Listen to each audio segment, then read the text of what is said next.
Paz do Senhor, bom dia. Está aqui esse barulho de chuva gostoso, eu sei que tá todo mundo aí dormindo, mas esse foi o melhor horário que eu tive para gravar vídeo para vocês, viu? Então, a lição de hoje é Jesus, o fundador da igreja, certo? Vamos aqui. E o texto bíblico se encontra em Mateus, capítulo 16, do versículo 16 ao 18.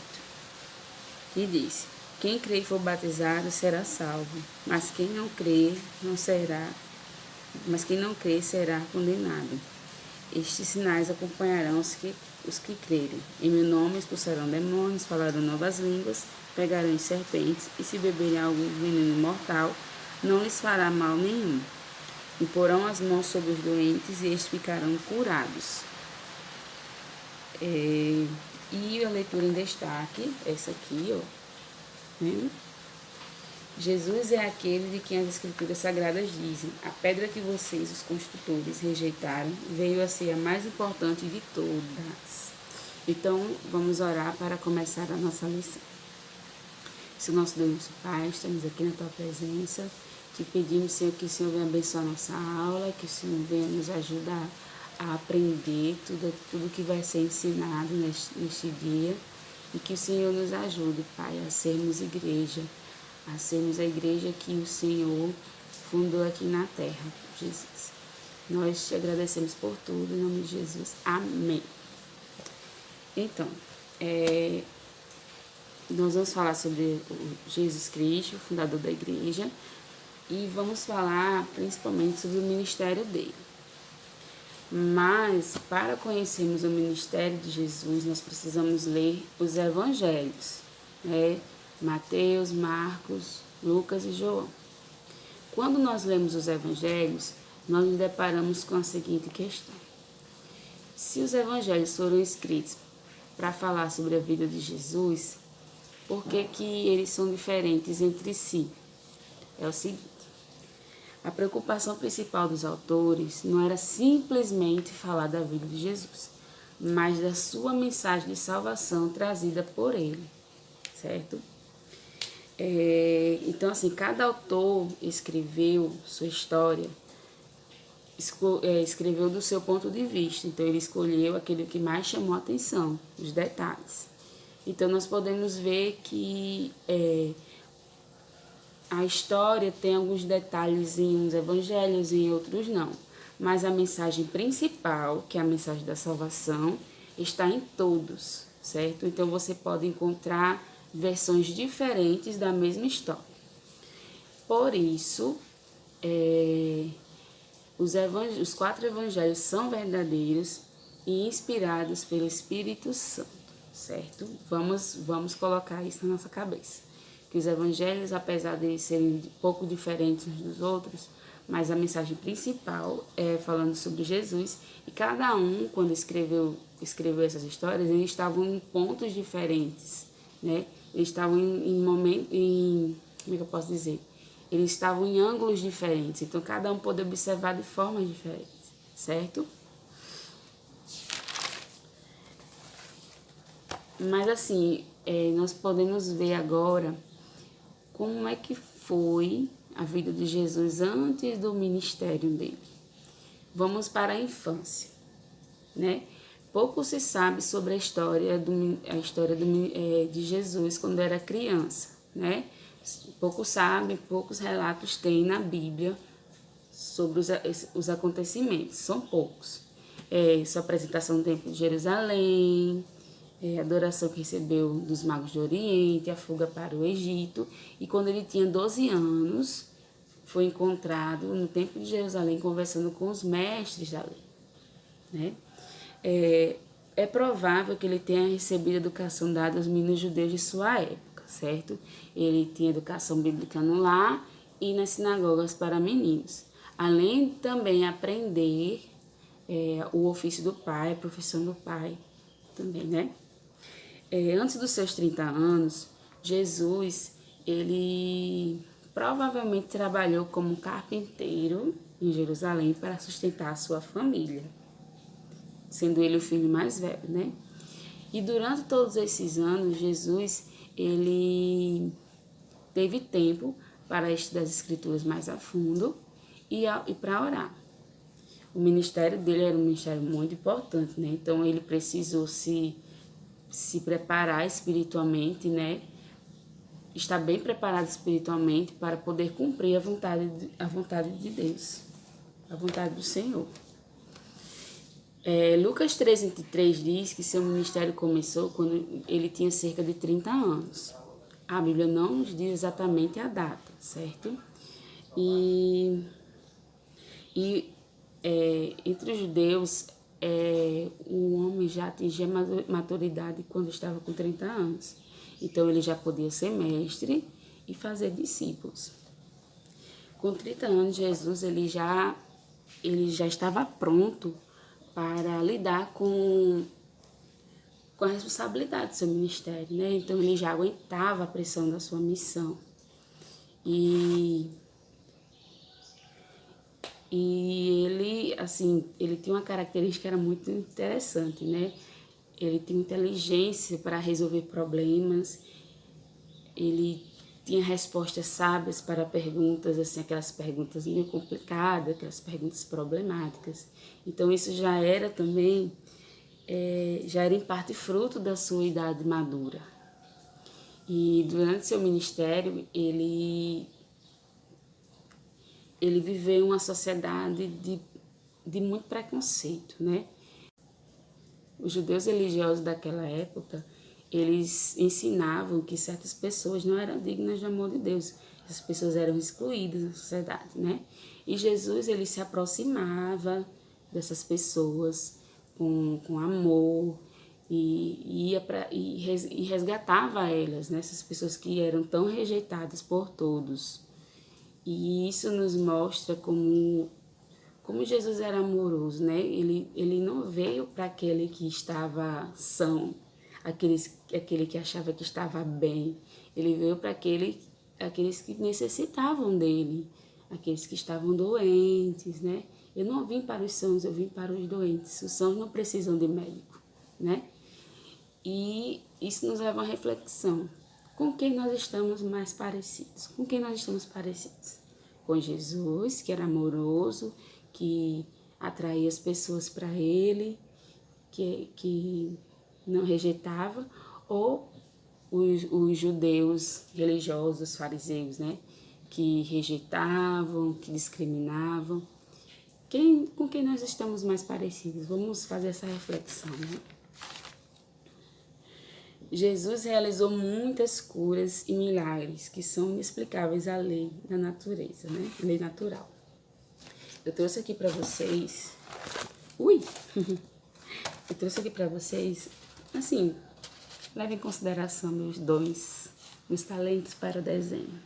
Mas aqui é só uma representação de como... desses lugares aqui. A Judéia, Samaria... Galileia, né? Aqui. Eu fiz esse mapa para vocês terem uma noção mais ou menos dos lugares que Jesus passou e curou algumas pessoas. Conforme eu for falando aqui, eu vou marcando, tá certo? Jesus curou cegos, Mateus capítulo 9, versículo 27 ao 11. Foi aqui, ó, na Galileia. Parece que já tem um aqui, tá marcado já? Está marcado, Cafarnaum. Fez com que paralíticos andassem. Lucas 5, 17 ao 26. Está aqui Cafarnaum, aqui ó. Cafarnaum, certo? Purificou leprosos. E isso aconteceu depois do Sermão do Monte, à beira do Mar da Galileia. Aqui. Dá para ver? Dá pra ver, né? Ressuscitou mortos, João capítulo 11, do versículo 38 ao 45, na aldeia de Betânia. A aldeia de Betânia fica... Cadê a aldeia de Betânia? Aqui. A aldeia de Betânia aqui, na Judéia, né? Alimentou mais de 5.000 pessoas com 5 pães e 2 peixinhos. Marcos, capítulo 8, do versículo 23 a 27. Isso foi também perto do Mar da Galileia. Pronto. Acalmou tempestade também no mar da Galileia. Conforme eu vou fazendo aqui, você já percebe, assim, o lugar que ele se concentrou mais, né? Jesus expulsou demônios, né? Agora, essa parte aqui é interessante porque ele expulsou uma mulher que era Ciro-fenícia, né? Ó, a região da Fenícia aqui, não dá pra ver direitinho porque tá de caneta aqui, tá? Mas aqui é a região da Fenícia e aqui nesse pontinho preto é Tiro, certo? Jesus estava aqui na Galileia, na Alta Galileia, e foi para Tiro. E lá ele encontrou expulsou demônios. Então, assim, esses milagres aqui são poucos ainda, né? Na Bíblia tem muitos outros milagres, fora os que não foram registrados na Bíblia. João, ele dizia que, mesmo tendo feito muitos milagres, tantos milagres e maravilhas, João afirma que ainda há muitas outras coisas que Jesus fez. Vamos abrir aqui em João, capítulo 21.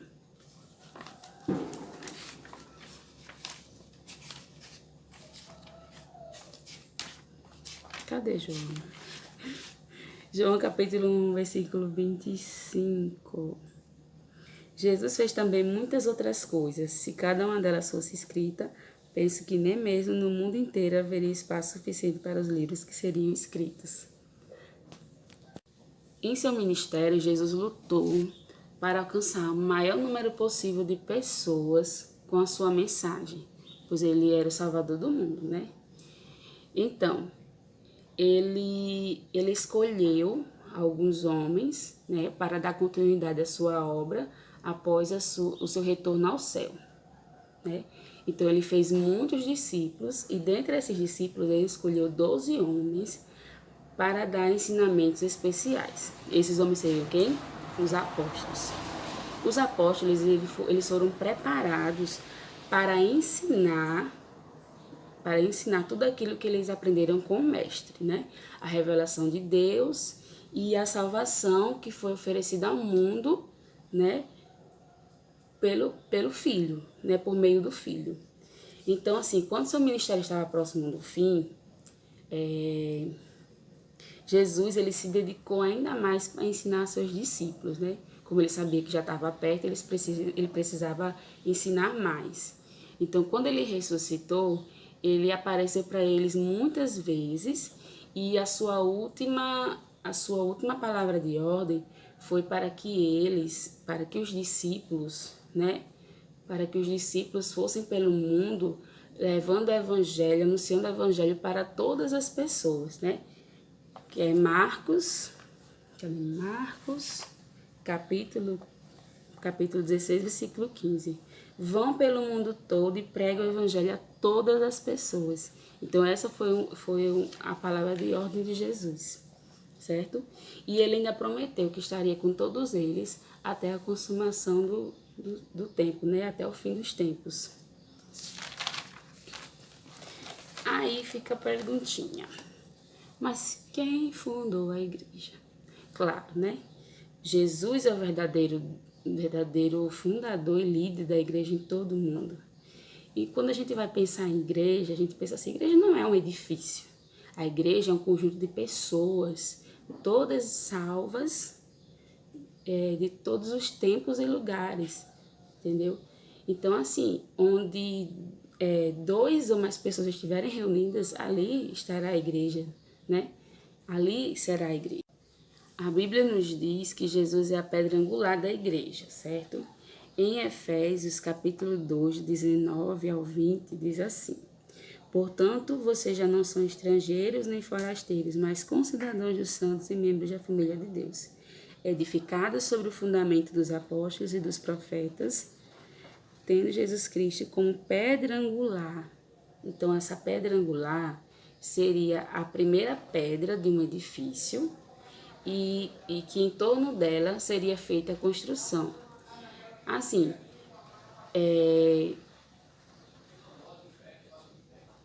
a igreja só começou depois que Jesus partiu para o céu, mas ele lançou o alicerce e esteve presente durante a fundação da igreja através do Espírito Santo. Então ele esteve em todo o processo de fundação da igreja, ele estava presente através do Espírito Santo e ele mesmo prometeu que estaria conosco todos os dias até o fim dos tempos, né? Então, gente, deu uma pequena falhazinha na edição e ficou faltando uma parte que é muito importante, que é quando a igreja foi fundada, certo? A igreja foi fundada no dia de Pentecostes, quando o Espírito Santo desceu sobre os discípulos, certo? Vamos ler aqui em Atos dos Apóstolos, capítulo 2, versículo 4. Todos ficaram cheios do Espírito Santo e começaram a falar em outras línguas conforme o Espírito o capacitava. Então, essa foi a atuação de Jesus na fundação da igreja, né? E a partir desse momento que eles receberam o poder do Espírito Santo, eles receberam mais ousadia para falar do Evangelho, certo? E a partir daí que foi fundada a igreja, tá bom? Então, dessas funções, pregar o evangelho, trazendo pessoas para Jesus e discipulando, né? Ensinando a ter uma vida com Jesus, né? Corrigindo, ajudando, fortalecendo, tudo isso em amor. Os apóstolos foram os primeiros líderes da igreja por eles terem sido treinados por Jesus para isso, né? Então, a igreja antes, ela não tinha nenhum edifício próprio, né? Então as pessoas se reuniam em casas ou em lugares de Jerusalém. Os apóstolos, eles receberam orientação pelo Espírito Santo de estabelecer algumas regras de organização, né? E tem um fato aqui importante, que é quantas ordenanças que Jesus deixou para os seus seguidores, que foi o batismo, né, com água para purificação espiritual, e a ceia do Senhor, que é usado o pão e o vinho, né? Como forma de lembrar o sacrifício que Jesus fez por todos nós. E também foram os apóstolos que deram a primeira estrutura formal à igreja de Jerusalém, né? Então a igreja, ela começou a juntar muitas pessoas e os apóstolos estavam começando a não dar conta de tudo aquilo. Então eles levantaram algumas pessoas para tratar de questões administrativas, enquanto eles se dedicavam ao ensino, né? Porque eles foram preparados para ensinar, certo? Então, em Atos capítulo 2, Atos capítulo 2, Atos capítulo 6, Atos capítulo 6, de 2 ao 4, né, que diz assim: a igreja que Jesus fundou. Então, quem fundou a igreja? Claro, né? Jesus é o verdadeiro fundador e líder da igreja em todo o mundo, né? E se formos falar em igreja não é um edifício. Igreja é um conjunto de pessoas salvas em Jesus, certo? De todos os tempos e lugares. E onde 2 ou mais pessoas estiverem reunidas em nome de Jesus, ali será uma igreja, entendeu? Não precisamos estar dentro de uma estrutura para sermos igreja. No início de tudo, a gente já pôde perceber isso, né? A Bíblia diz que Jesus é a pedra angular da igreja. Efésios capítulo 2, de 19 ao 20. Efésios 2, 19 ao 20. Portanto, vocês já não são estrangeiros, nem forasteiros, mas concidadãos de santos e membros da família de Deus, edificados sobre o fundamento dos apóstolos e dos profetas, tendo Cristo como uma pedra angular. Essa pedra angular seria a primeira pedra de um edifício, em volta da qual seria feita a construção, certo? Então a igreja ela só começou depois que Jesus foi para o céu, mas ele lançou os alicerces e esteve presente na fundação através do Espírito Santo, certo? E quando é que a igreja foi fundada? A igreja foi oficialmente fundada no dia de Pentecostes, quando o Espírito Santo desceu sobre os discípulos, certo? E nesse dia, a igreja começou suas funções. Naqueles dias, crescendo o número de discípulos, os judeus de fala grega, entre eles, queixavam-se dos judeus de fala hebraica, porque as suas viúvas estavam sendo esquecidas na distribuição diária de alimento. Por isso, os 12 reuniram todos os discípulos e disseram: não é certo negligenciarmos o ministério da palavra de Deus a fim de servir as mesas. Irmãos, escolham entre vocês 7 homens de bom testemunho, cheios de Espírito Santo e sabedoria. Passaremos a eles essa tarefa e nos dedicaremos à oração e ao ministério da palavra, né? Então, assim surgiu uma liderança mais sólida e mais organizada, né? E a partir de Jerusalém, eles começaram a fundar outras igrejas locais em várias partes do mundo. E vamos lá. E Pedro, né? Algumas pessoas perguntam com relação a Pedro. Pedro não foi o fundador da igreja? Assim, ele foi o fundador da igreja, mas foi o fundador. Então, assim, nos primeiros tempos da igreja, ele foi o porta-voz dos apóstolos, né? Por ele ter, assim, uma ousadia ao falar, mas ele nunca se considerou um líder supremo, certo? E ele tinha que responder diante da igreja as suas ações. E quando aconteciam questões que eram muito importantes, eles se reuniam, os apóstolos, era tudo resolvido em conjunto com os apóstolos, os presbíteros e a liderança da igreja, certo? Então, com Pedro foi assim.